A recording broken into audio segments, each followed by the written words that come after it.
На 29 ноември во општина Чешиново Облешево ќе биде одржана првата работилница со земјоделските производители за нивно запознавање со проектот за укрупнување на земјоделското земјиште.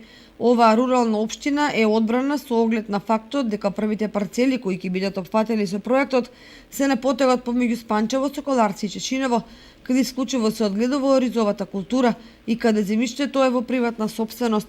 Сето тоа е добар предуслов за најбрзо и најефикасно окрупнување на земјиштето. На 29 ноември во општина Чешиново Облешево ќе биде одржана првата работилница со земјоделските производители за нивно запознавање со проектот за окрупнување на земјоделско земјиште.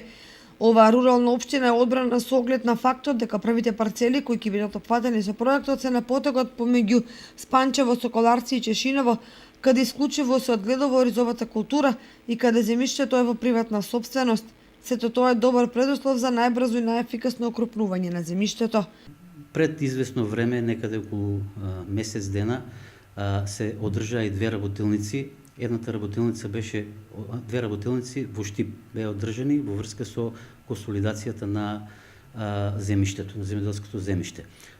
Исто така, во нареден план ја користам ова прилика прво да ги известам заинтересираните оризопроизводители дека во среда во 10 часот во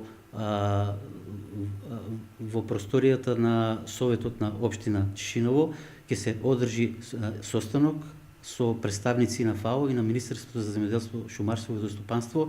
Ќе се одржи една работилница, па ги поканувам сите заинтересирани да бидат присутни на тој настан. Колку е значајно окрупнувањето на површините зборува фактот дека на оваа тема се зборувало пред неколку децении кога на овие простори действуваше групацијата за Орис.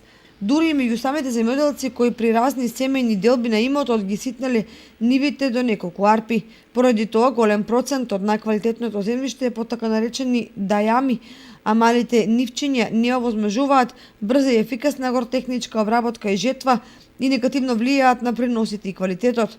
При тоа мора да се имаат во предвид големените трошоци при употреба на вештачки ѓубрива, пестициди и вода за наводнување. Со окрупнувањето на нивите практично ќе се оформат симетрични парцели од 1, 2 или повеќе хектари. До нив ќе се изградат патишта за директен пристап, модерен систем за наводнување, а како што велат инволвираните во проектот, предвидена е инсталација на електрична енергија. Реализацијата на проектот е скапа и долготрајна работа. Меѓутоа, земјоделските стручњаци велат дека придобивките се повеќе кратни и исплатливи.